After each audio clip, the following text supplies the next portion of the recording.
يا حامل القرآن قد خصك الرحمن بالفضل والتيجان والروح والريحان يا حامل القرآن. الحمد لله رب العالمين والصلاة والسلام على رسوله الكريم اما بعد فاعوذ بالله من الشيطان الرجيم بسم الله الرحمن الرحيم تبارك الذي جعل في السماء بروجا وجعل فيها سراجا وقمرا منيرا وهو الذي جعل الليل والنهار خلفة لمن أراد أن يذكر أو أراد شكورا وعباد الرحمن الذين يمشون على الأرض هونا وإذا خاطبهم الجاهلون قالوا سلاما والذين يبيتون لربهم سجدا وقياما والذين يقولون ربنا اصرف عنا عذاب جهنم إن عذابها كان غراما إنها ساءت مستقرا ومقاما والذين إذا أنفقوا لم يسرفوا ولم يقتروا وكان بين ذلك قواما والذين لا يدعون مع الله إلها آخر ولا يقتلون النفس التي حرم الله إلا بالحق ولا يزنون ومن يفعل ذلك يلقى أثاما يضاعف له العذاب يوم القيامة ويخلد فيه مهانا إلا من تاب وآمن وعمل عملا صالحا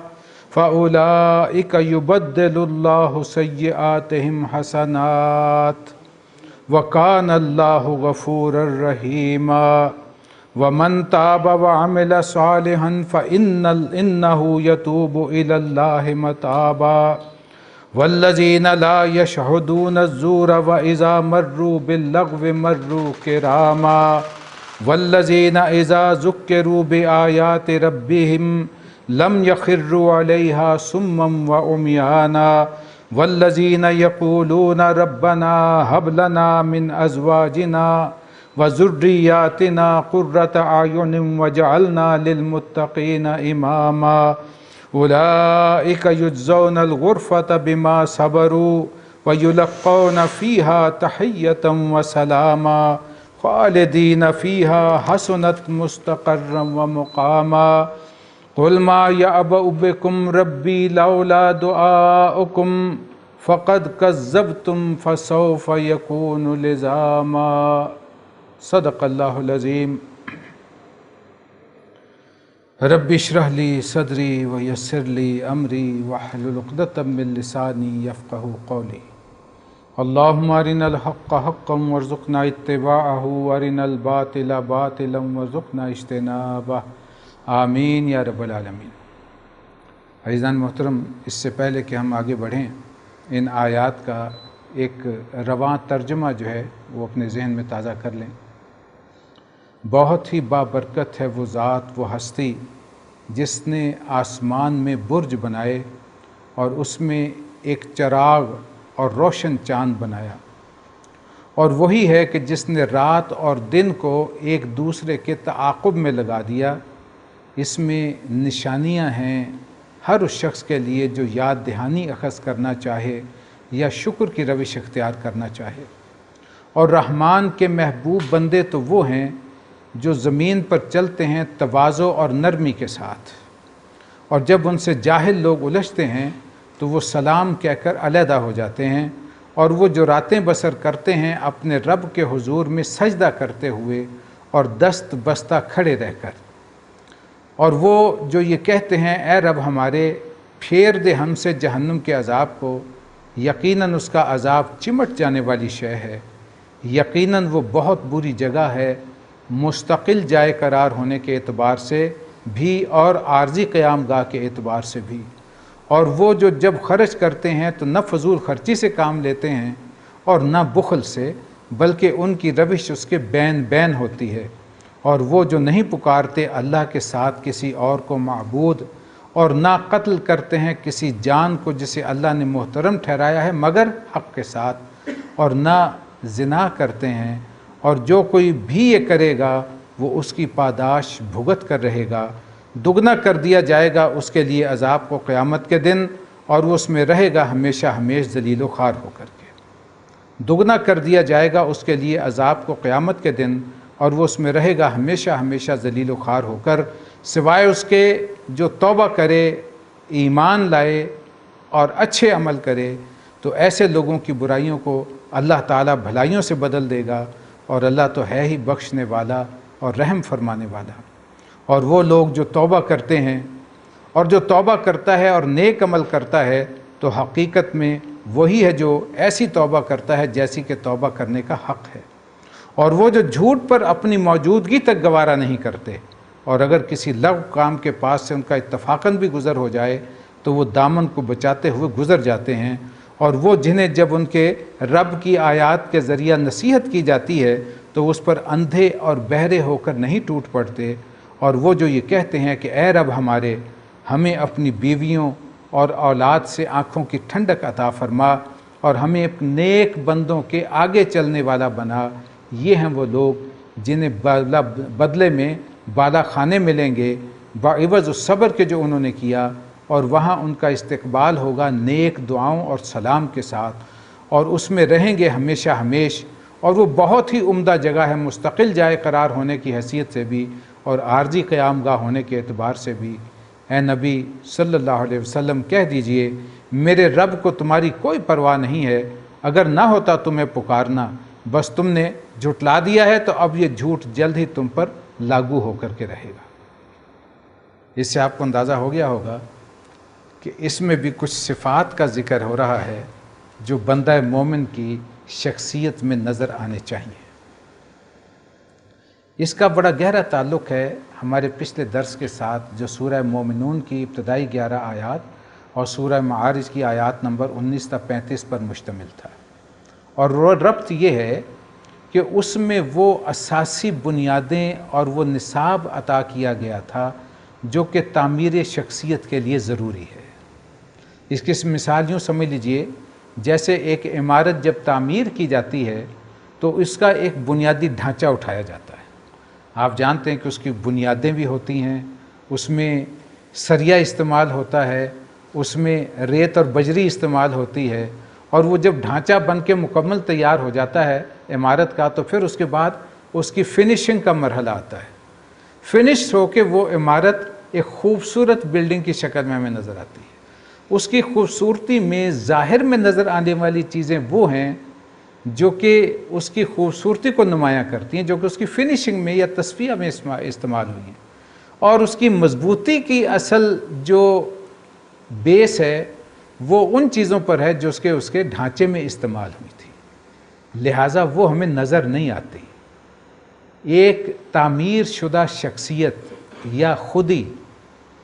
اس کی تربیت کی بنیادی اساسات وہ ہیں جو سورہ مومنون اور سورہ معارج کے اس مقام پر آ گئی۔ اب اس شخصیت میں اس پورے نصاب پر عمل درآمد کے کرنے کے بعد جو شخصیت سامنے ابھر کر آتی ہے، اس میں جو بظاہر احوال چیزیں نظر آ رہی ہوتی ہیں، جو اس کے اخلاق اور سیرت اور کردار بن کے ہمارے سامنے آتی ہیں، وہ ہے جن کا یہاں ذکر کیا جا رہا ہے۔ اس اعتبار سے ہم یہ بھی کہہ سکتے ہیں کہ یہ چوٹی کی صفات ہیں جو کہ یہاں بیان ہوئی ہیں، لیکن بنیادی اور مضبوط ترین ڈھانچہ تیار کرنے کے لیے وہ چیزیں جو کہ پہلے ہم پڑھ چکے ہیں سورہ مومنون اور سورہ معارج میں۔ یاد رکھیے، کوئی بھی عمارت ہو، ایک دوسری مثال سے یہ بات سمجھ لیجئے، اس کی مثال کے طور پہ 3 منزلہ ایک عمارت ہے، تو اس کی سب سے بنیادی اور مضبوط منزل کون سی ہوگی، اور سب سے بلند اور اعلیٰ منزل کون سی ہوگی، نمایاں منزل کون سی ہوگی؟ ظاہر ہے کہ اس کی مضبوطی اور اس کی اہم ترین منزل اس کی بنیاد اور پہلی منزل ہے، اس لیے کہ اس کے بغیر دوسری اور تیسری کا امکان ہی نہیں ہے۔ لیکن اس کی سب سے اعلیٰ اور بلند منزل ہم کہیں گے کہ وہ تیسری ہے جو کہ چوٹی پہ نظر آ رہی ہے۔ اس اعتبار سے بنیادی چیزیں وہ ہیں جو کہ سورہ مومنون اور سورہ معارج میں بیان کر دی گئیں، جس سے ایک مضبوط کریکٹر بلڈ ہو کے سامنے آتا ہے، اور اس کے ساتھ ساتھ جو نمایاں وہ ہوتا ہے وہ ان صفات سے ہوتا ہے جو کہ اس رکوع میں بیان کر دی گئی۔ اور یہاں بھی آپ دیکھیں گے کہ بالکل اسی انداز میں گفتگو ہوئی ہے جیسے سورہ مومنون میں ہوئی تھی۔ سورہ مومنون میں 6 مرتبہ اس میں موصولہ آیا الذین ہم علی صلواتہم یحافظون، الذین ہم عن اللغو معرضون، الذین ہم للزکاۃ فاعلون، الذین، یہ سارا جو ہے تکرار ہوئی ہے الذین، اس میں موصولہ ہے، اور یہ 6 مرتبہ آیا، اور 8 مرتبہ یہ آیا سورہ معارج میں۔ اس مقام پہ الذین اور والذین 2 انداز میں ہمارے سامنے آئے گا۔ الذین 1 مرتبہ اور 7 مرتبہ والذین، یہ ہیں وہ لوگ جن میں یہ اور یہ صفات ہیں، یہ ہیں وہ لوگ جن میں یہ ان کی شخصیت میں نمایاں، ان کے عمل میں چیزیں تمہیں نظر آتی ہیں، یہ ہیں جو کہ خرچ کرتے ہیں تو وہ بخل نہیں کرتے، وہ اسراف سے کام نہیں لیتے، وہ میانہ روی اختیار کر سکتے ہیں۔ تو یہ انہیں مخاطب کر کے جو کہا گیا ہے الذین والذین، تو یہ بالکل اسی انداز میں جیسا کہ سورہ مومنون میں، سورہ معارج میں آیا تھا، وہی طرز خطاب، وہی اسلوب جو ہے وہ یہاں اختیار کیا گیا ہے۔ اس اعتبار سے ہمارے یہ یوں سمجھ لیجئے کہ اس منتخب نصاب کا ایک اہم درس ہے کہ ایک تعمیر شدہ شخصیت، اس کے خد و خال کیا ہیں، اس میں نمایاں نظر آنے والی صفات اس کی سیرت و کردار میں کون سی ہیں۔ لیکن یہاں آغاز جو ہے وہ ہوا ہے توحید کے بیان سے۔ تبارک الذی جعل فی السماء بروجا وجعل فیہا سراجا وقمرا منیرا، یہ سورہ فرقان کا آغاز بھی انہی الفاظ سے ہوا تھا۔ تبارک الذی نزل علی عبدہ فرقانا لیکون للعالمین نذیرا، اور یہ تبارکہ کا لفظ جو ہے دوسرے رکوع کے آغاز میں بھی، اور اس کے بعد یہ آخری رکوع کے آغاز میں بھی بالکل اسی انداز میں اللہ تبارک و تعالیٰ کی ذات و صفات کے لیے بڑی ہی بابرکت ہے وہ ذات۔ عام طور پہ ترجمہ اس کا یہ کیا جاتا ہے۔ یہ برکت کیا ہے؟ کسی شے میں سے چھپی ہوئی خیر کو برآمد کر لینا، یہ برکت کہتے ہیں۔ قرآن مجید میں یہ لفظ جو ہے بالخصوص پانی کے لیے استعمال ہوا جو آسمان سے برسایا جاتا ہے۔ وَأَنزَلْنَا مِنَ السَّمَاءِ مَاءً مُبَارَكًا، ہم نے آسمان سے نازل کیا برکت والا پانی۔ اور آپ جانتے ہیں کہ زمین میں جو رویدگی ہوتی ہے، زمین کی جو اصل وہ خصوصیت اس کے اندر سے فصلوں کے، اناج کے پیدا ہونے کے لیے وہ اہم ترین شے پانی ہے، اور سب سے بابرکت پانی جو اس خیر کو برآمد کرتا ہے وہ بارش کا پانی ہے۔ ویسے تو دنیا میں جتنا بھی پانی خاص طور پہ ہم آبپاشی کے لیے استعمال کرتے ہیں سارا وہی پانی ہے، آتا مختلف سورسز سے ہے۔ اب وہ پہاڑوں پر ٹینکر رکھے ہوئے برف کے بہت بڑے بڑے اللہ تبارک و تعالیٰ نے گلیشیئرز کی شکل میں، اور وہ پگھلتے ہیں، دریاؤں میں بھی وہی پانی آ رہا ہے، نہر میں بھی وہی پانی آ رہا ہے، وہی جذب ہو کے ریچارج ہو رہی ہے ہماری سرزمین، اس میں بھی وہی پانی آ رہا ہے۔ تو اس اعتبار سے جو ہے وہ کسی بھی سورس سے آ رہا ہو، چاہے وہ ٹیوب ویل سے آ رہا ہو، چاہے نہر سے آ رہا ہو، چاہے دریا سے آ رہا ہو، ہے وہ بارش کا ہی پانی۔ لیکن جو براہ راست آتا ہے، آپ جانتے ہیں جب پانی آسمان سے برستا ہے تو سب سے پہلے وہ فضا کو صاف کرتا ہے، اس میں مختلف کثافتیں بھی ہوتی ہیں، مختلف گیسز بھی ہوتی ہیں جو پانی میں سالبل بھی ہوتی ہیں، جیسے کاربن ڈائی آکسائڈ ہے، نائٹروجن ہے، اسی طرح بہت سے کمپاؤنڈ ایسے ہیں جب یہ بجلی چمکتی ہے وہ الیکٹرالسس کے ذریعے سے بہت سے کمپاؤنڈ جو ہیں وہ بنتے رہتے ہیں اور تبدیل ہوتے رہتے ہیں، اور وہ بھی برسنے ہوئے پانی میں جو ہے وہ شامل ہو جاتے ہیں۔ اس اعتبار سے وہ پانی جو ہے بہترین کھاد کا کام بھی کرتا ہے اور بہترین فصلوں کی نشو و نما کا کام بھی کرتا ہے۔ یہ سب سے بہترین پانی جو ہے وہ بارش کا پانی ہوتا ہے۔ اور ہمارے ہاں تو آپ دیکھیں اطباء کے ہاں، ہمارے ہاں جو حکیموں کا سلسلہ ہے اور بالخصوص طب نبوی کا بھی آپ مطالعہ کریں گے تو بارش کے پانی کی خصوصی اہمیت بیان کی گئی، اس لیے کہ سب سے خالص اور بہترین پانی وہ ہے جو کہ آسمان سے برستا ہے، اور وہ ہے جو کہ برکت والا پانی ہے، جو اس خیر کو زمین میں جو چھپی ہوئی ہوتی ہے اس کو برآمد کر لیتا ہے۔ انسان کے اندر بھی خیر چھپی ہوئی ہے، انسان کے اندر وہ ایک اندرونی مانوی شخصیت بیٹھی ہوئی ہے جس کا ترفع اللہ تبارک و تعالیٰ کو مقصود ہے، جسے ہم نے تزکیہ نفس کے ذیل میں پڑھا تھا۔ یہ تزکیہ نفس کیا ہے؟ اس مانوی شخصیت کو اس مادی غلافوں میں سے نکال کے باہر لے آنا۔ آپ کو میں نے اپنشد کا جملہ پچھلے درس کے سلسلے میں سنایا تھا کہ مین his ignorance identifies himself with the material sheets which encompasses his real self. ہماری جو ریئل سیلف ہے، ہماری جو خودی ہے، ہماری جو حقیقی شخصیت ہے، وہ ان مادی غلافوں میں چھپی ہوئی ہے۔ ان مادی غلافوں کو پھاڑ کر اس شخصیت کو باہر نکال کے اسے طرف عطا فرمانا اور اسے اللہ تبارک و تعالیٰ کی معرفت زیادہ سے زیادہ حاصل کر کے اس کے ساتھ میچ کرنا اور اللہ تبارک و تعالیٰ کی معرفت حاصل کرنا، اس کا قرب حاصل کرنا اور آخرت کو اپنے آپ کو آخرت کے لیے کامیاب بنانا، یہ اصل میں فلاح ہے۔ فلاح کے معنی فلاح یفلح میں نے بتایا تھا آپ کو پھاڑنا ہے۔ تو پھاڑنے کا مقصد یہ کہ ان مادی غلافوں میں سے اس شخصیت کو باہر نکالا جائے جو اس کے اندر دبی ہوئی سسک رہی ہے، وہ ان خواہشات حیوانی میں پھنسی ہوئی ہے۔ اس اعتبار سے برکت اللہ تبارک و تعالیٰ وہ برکت ہستی ہے جو حقیقت میں اس جہاں بھی خیر چھپی ہوئی ہے اس کو نکال دیتی ہے۔ اس لیے بہت سے امور ایسے ہمیں لگتے ہیں بظاہر دنیا میں کہ ایسا لگتا ہے جیسے کہ یہ کام انتہائی شر کا کام ہے، اس سے تو تباہی و بربادی کے سوا کچھ پھیلے گا ہی نہیں، پتہ نہیں اس کا کوئی بریک آؤٹ نظر ہی نہیں آ رہا ہوتا، لیکن اچانک کچھ ایسے حالات پیدا ہوتے ہیں اللہ تبارک و تعالیٰ کی طرف سے۔ انسان بالکل بند گلی میں کھڑا ہوتا ہے کہ یہاں اب راستہ کوئی نہیں، پھنس گئے۔ اقوام کی یہ صورتحال ہوتی ہے، اللہ کی طرف سے ایک کرن آتی ہے خوشخبری کی اور اس کے لیے راستہ بھی بن جاتا ہے اور اسی شر میں سے خیر اللہ تبارک تعالیٰ جو ہے وہ برآمد کر دیتے ہیں۔ تو اس اعتبار سے تاریخ انسانی میں بہت سے معاملات ہیں جو کہ ہمارے سامنے نظر آتے ہیں۔ چنگیز خان نے اسلامی سلطنتوں کو، سلطنت عباسی کو جو ہے وہ تہس نہس کر کے رکھ دیا۔ اللہ تبارک و تعالیٰ نے کتنا بڑا شر تھا، ذرا سوچئے۔ ایسے محسوس ہوتا تھا کہ شاید اسلام دوبارہ زندہ نہ ہو سکے، یہ اس طرح ختم ہو جائے گا کہ مٹ جائے گا دنیا سے، لیکن ہے یہاں فتنہ تاتار کے افسانے سے پاسباں مل گئے کعبے کو صنم کھانے سے۔ اللہ تبارک و تعالیٰ نے انہی تاتاریوں کو ایمان نصیب فرمایا اور وہ ترکان تیموری اور ترکان عباس جو وہ ہیں وہ ایران کے سلجوقی اور یہ سارے کے سارے جو ہیں ترکان صفوی، ترکان عثمانی، یہ سارے کے سارے اللہ کا جھنڈا پکڑ کے، اللہ کے دین کا جھنڈا پکڑ کے نمایاں طور پر سامنے آ گئے اور کتنی بڑی سلطنت عثمانیہ اور کتنے لمبے دور تک کے لیے قائم ہوئی۔ تو یہ اللہ تبارک و تعالیٰ بابرکت ذات ہے، تبارک الذی، اور وہ بابرکت ذات ہے۔ اب اس کی برکت کی کتنی کتنی نشانیاں ہیں۔ جعل فی السماء بروجا، اس میں آسمانوں میں برج بنائے، وجعل فیہا سراجا وقمرا منیرا، اور اس میں ایک چراغ بنایا اور روشن چاند بنایا۔ برج، سراج اور قمر منیرہ، تین الفاظ آئے یہاں،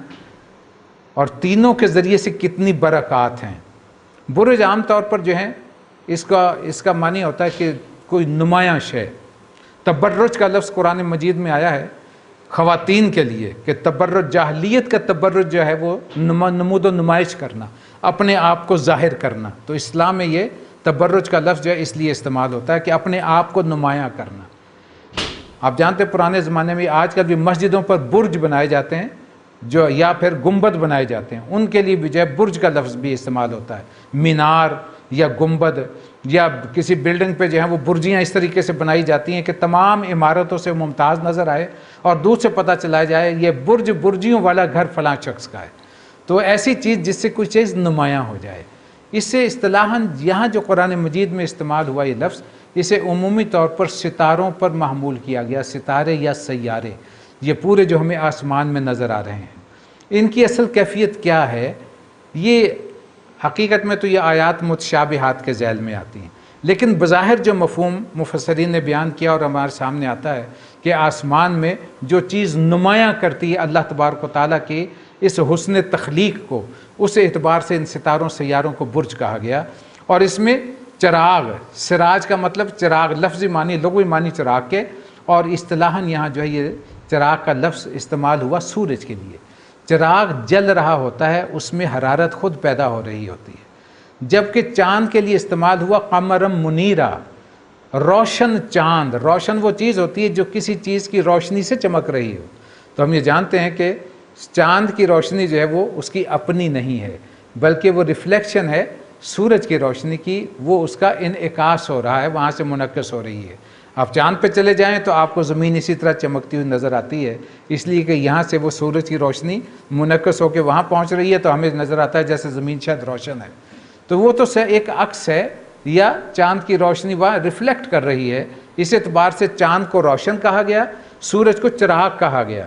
اور اسے اللہ تبارک و تعالیٰ کی نشانیوں کے طور پر بیان کیا گیا۔ تبارک الذی جعل فی السماء بروجا وجعل فیہا سراجا وقمرا منیرا هو الذی جعل اللیل والنہار خلفۃ،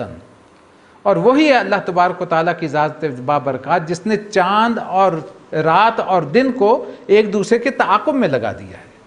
اب رات ختم ہوتی ہے تو اس کے پیچھے پیچھے دن آ رہا ہے، دن آگے آگے جا رہا ہے، پیچھے پیچھے پھر رات آ رہی ہے۔ ایک نظام ہستی ہے جو چل رہا ہے اور مسلسل چل رہا ہے۔ کب سے چل رہا ہے ہمیں اس کی تاریخ بھی نہیں معلوم۔ جب سے یہ کرۂ ارضی وجود میں آیا، اس میں اللہ تبارک و تعالیٰ نے یہ حرکت و برکت رکھی، اس وقت سے یہ نظام اپنے مقام پر کام کر رہا ہے، اور اس نے آج تک ایک سیکنڈ کے کروڑویں حصے تک بھی جو ہے اپنی اس گردش سے سر منہ انحراف نہیں کیا، اسی طرح اپنی ڈیوٹی لگاتار چلتا چلا آ رہا ہے، جیسے کہ اللہ تبارک و تعالیٰ نے ابتدائے آفرینش سے اس کی ڈیوٹی لگائی ہے۔ ایک نظام ہے جو کہ دن اور رات کا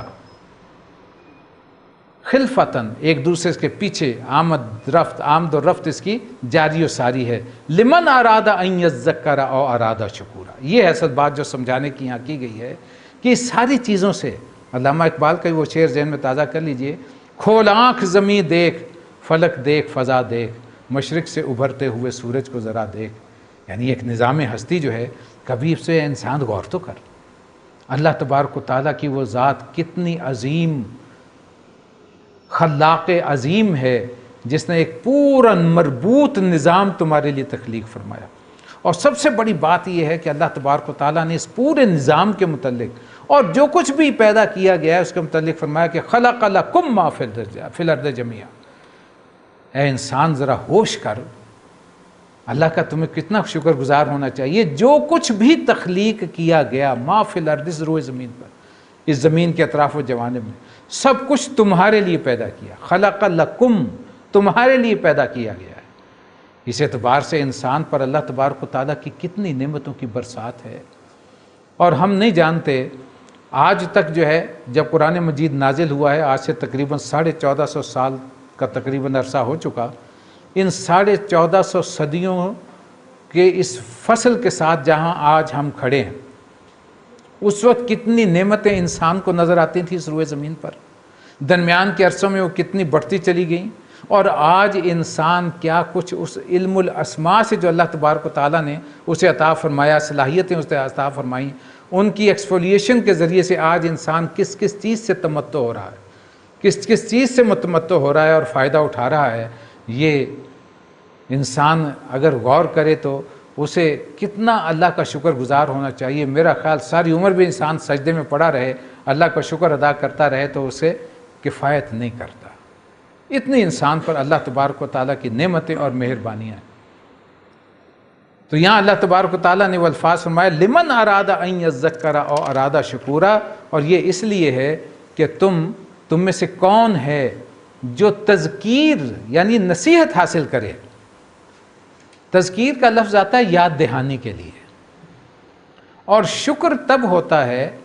جب کسی چیز کا حقیقی ادراک انسان کو ہو جائے۔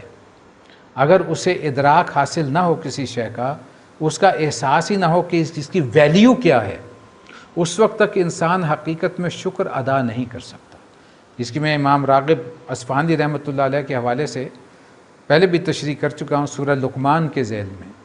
جہاں ابتدا یہاں سے ہوئی تھی وَلَقَدْ آتَيْنَا لُقْمَانَ الْحِكْمَةَ أَنِ اشْكُرْ لِلَّهِ، ہم نے لقمان کو حکمت اور دانائی عطا کی تھی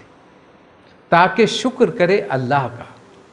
یہ حکمت اور دانائی کیا تھی ہم نے پڑھا تھا، انسان کے اندر وہ استحکام پیدا ہو جانا، اصابت رائے کا پیدا ہو جانا، اور وہ کس چیز سے پیدا ہوتی ہے؟ انہی مشاہدات سے جو اس کائنات کے حقائق پر غور و فکر کر کے وہ حاصل کرتا ہے، اور اس نتیجے پر پہنچتا ہے کہ اس کا محسن حقیقی صرف اور صرف اللہ تبارک و تعالیٰ کی ذات ہے۔ انسان کو پیدائش سے لے کر کے اور اس کائنات کی وسعت تک جو کچھ بھی حاصل ہوتا ہے، جسے ان الفاظ میں جو سورہ بقرہ میں آئے خلق لکم ما فی الارض جمیعا، ان الفاظ کے انتہائی کلائمیکس کے مفہوم تک جو کچھ بھی حاصل ہے وہ اللہ تبارک و تعالیٰ کی عنایت سے ہے۔ اگر اسے یہ قلبی اطمینان اور یقین حاصل ہو جائے کہ میرا محسن حقیقی، منعم حقیقی صرف اور صرف اللہ ہے، باقی سب اسباب ہیں، وسائل ہیں، مسبب الاسباب اللہ تبارک و تعالیٰ کی ذات ہے۔ والدین دیے تو اللہ نے، اچھا گھر دیا تو اللہ نے، جو بھی ماحول ملا اللہ نے، کسی ملک میں آپ پیدا ہوئے، کسی باؤنڈری میں آپ ہیں، وہ بھی کس کی عطا کردہ ہے؟ اللہ تبارک و تعالیٰ کی۔ سب سے بڑھ کے انسان بنایا اللہ تبارک و تعالیٰ نے، اشرف المخلوقات میں پیدا کیا، اور اس سے بھی بڑھ کے مسلمان کے گھر میں پیدا کیا تو وہ بھی اللہ کی مہربانی ہے، ورنہ کوئی ہمارا زور تو نہیں تھا۔ اگر اس کی حکمت ہوتی، وہ چاہتا تو چاہے کسی کافر کے گھر میں پیدا ہوتا، کہ ہماری کوئی ڈیمانڈ تو نہیں تھی، ہم نے کوئی اپلیکیشن نہیں دی تھی۔ اللہ تبارک و تعالیٰ کی سب عنایات ہیں۔ اگر اس کا قلبی یقین اور احساس ہو جائے کہ ہاں یہ سب احسانات اللہ کے ہیں، تو پھر زبان پہ آتا ہے فوری طور پر الحمدللہ، سبحان اللہ، اے اللہ تیرا شکر ہے۔ لمن اراد ان یذکر، اب اس کائنات کے ان حقائق پر غور کرو۔ تبارک الذی جعل فی السماء بروجا وجعل فیہا سراجا وقمرا منیرا، یہ پورا نظام ہستی کس نے بنایا؟ اللہ نے۔ هو الذی جعل اللیل والنہار خلفۃ لمن اراد ان یذکر او اراد شکورا، یہ سارا جو ہے وہ اس تعمیر ہستی کا ذہن میں موجود رہے، اور پھر وہ واقعتاً اس کے اندر احساس پیدا ہو لمن اراد ان یذکر او اراد شکورا، وہ ان نعمتوں کو استعمال کرتا ہوئے ایک سانس بھی لیتا ہوا جو سکون کا انسان کے اندر جاتا ہے، تو یہ ہوا اور یہ صحت یہ بھی تو اللہ کی عطا کرتا ہے۔ یہ ہے تذکیر اور شکر اللہ تبارک و تعالیٰ کا، انسان کے اندر یہ حقائق موجود ہیں۔ یاد دہانی عام طور پر اس چیز کی ہوتی ہے جو پہلے سے معلوم ہو لیکن وقت کی گرد اس پہ بیٹھ چکی ہے۔ کچھ حقائق ہیں جو ہمیں پیدائشی طور پر اللہ نے عطا فرمائے، نیکی اور برائی کی پہچان بھی اللہ نے دی ہوئی ہے۔ پھر اللہ تبارک و تعالیٰ نے علم عطا فرمایا، ذہن رسا عطا فرمایا، حواس خمسہ عطا فرمائے، جن کے ذریعے سے ہم وہ ڈیٹا کلیکٹ کرتے ہیں، ذہن اس کے ڈیبٹ کریڈٹ کر کے، اس کا مائنس پلس کر کے وہ ہمیں ان حقائق تک پہنچا دیتا ہے۔ یہ ساری حقائق سامنے آ کے اس کے ساتھ ساتھ اللہ تبارک و تعالیٰ نے وحی کے ذریعے سے بھی ہدایت عطا فرمائی، اور عہد الست بھی انسان کے اندر موجود ہے، اس کے اندر اس فطرت میں موجود ہے۔ اس اعتبار سے انسان جو ہے وہ اسے صرف یاد دہانی کروانے کی ضرورت ہے کہ اس کائنات کو دیکھو، تم نتیجے تک پہنچ جاؤ گے۔ اب اس میں سورہ آل عمران کی ذرا وہ آیات یاد کر لیجئے جس میں فرمایا گیا تھا کہ ان فی خلق السماوات والارض واختلاف اللیل والنہار لآیات لأولی الالباب۔ یہ کون ہے؟ الذین یذکرون اللہ قیاما وقعودا وعلی جنوبہم ویتفکرون فی خلق السماوات والارض ربنا ما خلقت ھذا باطلا سبحانک فقنا عذاب النار۔ کہاں تک پہنچ گئے؟ توحید کے ساتھ ساتھ ایمان بالآخرت تک بھی، کہ عمل کا نتیجہ بھی نکلنے والا ہے، یہ عمل ہمارا کوئی رائے گاہ نہیں جائے گا۔ لہٰذا اس تذکیر اور تذکر اور تفکر کے نزدیک ذریعے سے انسان جو ہے اس عقل کی روشنی میں، اس کی رہنمائی میں سفر کرتا ہوا اس حقیقت تک پہنچ جاتا ہے کہ مکافات عمل سے واسطہ پڑھ کے رہنا ہے اور اللہ کی عدالت میں حاضر ہونا ہے۔ ربنا ما خلقت ھذا باطلا، اللہ یہ سارا نظام جو ہے یہ عبث نہیں ہے، لا یعنی نہیں ہے، باطل نہیں ہے، بلکہ با مقصد ہے، پرپسفل ہے، نتیجہ خیز ہے، بلکہ کہنا چاہیے کہ ریزلٹ اورینٹڈ ہے، اور وہ نتیجہ مائنس پلس دونوں شکلوں میں نکل سکتا ہے، جزا کی شکل میں بھی اور سزا کی شکل میں بھی۔ اس اعتبار سے یہ تذکیر اور پھر اس کے نتیجے میں شکر، یہ ہے جو کہ اس توحید کا نتیجہ ہے۔ اس کائنات کے مظاہر پر غور کر کے انسان اس تک پہنچتا ہے، اور اس کے بعد پھر وہ ساتھ ملا لیجئے سورہ معارج اور سورہ مومنین کے مقامات مومنون کے، اور اس میں جو نصاب دیا گیا تھا، اب اس کے بعد وہ بات شروع ہوئی آگے، وَعِبَادُ الرَّحْمَٰنِ الَّذِينَ يَمْشُونَ عَلَى الْأَرْضِ هَوْنًا، رحمان کے بندے تو وہ ہیں، بلکہ یوں کہنا چاہیے کہ اس رب کے محبوب بندے، یہاں بڑا ہی لفظ جو ہے عباد الرحمن، رحمان کے بندے۔ عباد اللہ کا لفظ تو اکثر قرآن مجید میں آیا ہے، لیکن عباد الرحمن یہ واحد جگہ ہے جہاں آیا ہے۔ اس اعتبار سے یہاں اللہ کا جو خطاب کا انداز ہے اس میں ایک شفقت، ایک محبت کا انداز، ایک خصوصی اپنائیت کا انداز ہے جو کہ اہل ایمان کے لیے۔ عباد الرحمن الذین یمشون علی الارض ہونا، جب وہ اس روئے زمین پر چلتے ہیں تو انتہائی عاجزی کے ساتھ، انکساری کے ساتھ۔ یہ نہیں ہے کہ انسان بالکل ایسے اپنے آپ کو جھکا دے، رکوع کی شکل میں لے جائے، اس کا مقصد یہ بھی نہیں۔ عاجزی انکساری یہ کہ اس کے اندر تکبر نہیں ہوتا۔ ایک انسان بڑا اکڑ کے وہ اپنے آپ کو کچھ سمجھ رہا ہوتا ہے، صرف جسم نہیں، جسم میں عاجزی اور انکساری نہ ہو، اصل میں وہ مانوی شخصیت جو ہے انسان کی، وہ اللہ کے سامنے جھکی ہوئی ہو، انسان نے اپنی میں مار لی ہو، وہ جھوٹی انا جس پہ خامخواہ جو ہے وہ دم کھڑی ہو جاتی ہے بہت سے لوگوں کی، وہ کیفیت نہ ہو، بلکہ اس نے اندر اپنے آپ کو ختم کیا، جسے کہتے ہیں فنا فلا کر لینا، اللہ کے ایک ایک حکم پر، ایک ایک اس کی جو ہے وہ نبی اکرم صلی اللہ علیہ وسلم کی ایک ایک ادا کو جو ہے وہ اختیار کرنا، یہ اس کا شعار بن چکا ہے۔ وہ ہیں عباد الرحمن، وعباد الرحمن الذین یمشون علی الارض ہونا، وہ زمین پر عاجزی اور انکساری کے ساتھ چلتے ہیں۔ یہاں ذرا غور کیجئے، اصل میں یہ انتہائی ضروری ہے اس شخص کے لیے جو اللہ کے دین کے رستے میں چل رہا۔ ہم نے کیونکہ دین اور دنیا کا دائرہ الگ الگ کر لیا ہے تو ہمارے ذہن میں نقشہ بھی الگ الگ بن جاتا ہے۔ ایک ہے دنیا دار شخص، اس کی شخصیت یوں ہونی چاہیے، ایک ہے مولوی صاحب یا تبلیغی جماعت کے لوگ یا فلاں جماعت کے لوگ، ان کا حلیہ یہ ہونا چاہیے۔ یہ ہماری تقسیم جو ہے نا یہ صحیح نہیں ہے، اس نے بہت سی قباحتیں پیدا کی ہیں جب ہم نے خانوں میں ڈیوائیڈ کر لیا۔ یہاں ہمیشہ یاد رکھیے وہ چند مقامات قرآن مجید کے جن میں اس امت مسلمہ کی تشکیل کا مقصد بیان کیا گیا ہے۔ سب سے پہلے یہ سوچو تم کس امت کے فرد ہو، تمہاری اصل ڈیوٹی کیا ہے۔ تم دنیا میں امت مسلمہ بنائے گئے ہو، امت مسلمہ میں پیدا کیے گئے، امت محمدی علیہ صاحب صلاۃ والسلام کا لیبل تم پہ لگا ہوا ہے۔ اس حوالے سے تمہاری ڈیوٹیز کیا ہیں؟ اب جیسے فرمایا گیا سورہ بقرہ میں، وَكَذَلِكَ جَعَلْنَاكُمْ أُمَّةً وَسَطًا لِتَكُونُوا شُهَدَاءَ عَلَى النَّاسِ وَيَكُونَ الرَّسُولُ عَلَيْكُمْ شَهِيدًا، اور جیسا آیا سورہ حج میں، وَجَاهِدُوا فِي اللَّهِ حَقَّ جِهَادِهِ وَاجْتَبَاكُمْ لِيَكُونَ الرَّسُولُ شَهِيدًا عَلَيْكُمْ وَتَكُونُوا شُهَدَاءَ عَلَى النَّاسِ، اور سورہ آل عمران میں آیا كُنْتُمْ خَيْرَ أُمَّةٍ أُخْرِجَتْ لِلنَّاسِ تَأْمُرُونَ بِالْمَعْرُوفِ وَتَنْهَوْنَ عَنِ الْمُنكَرِ وَتُؤْمِنُونَ بِاللَّهِ۔ اصل ڈیوٹی تو بطور امت،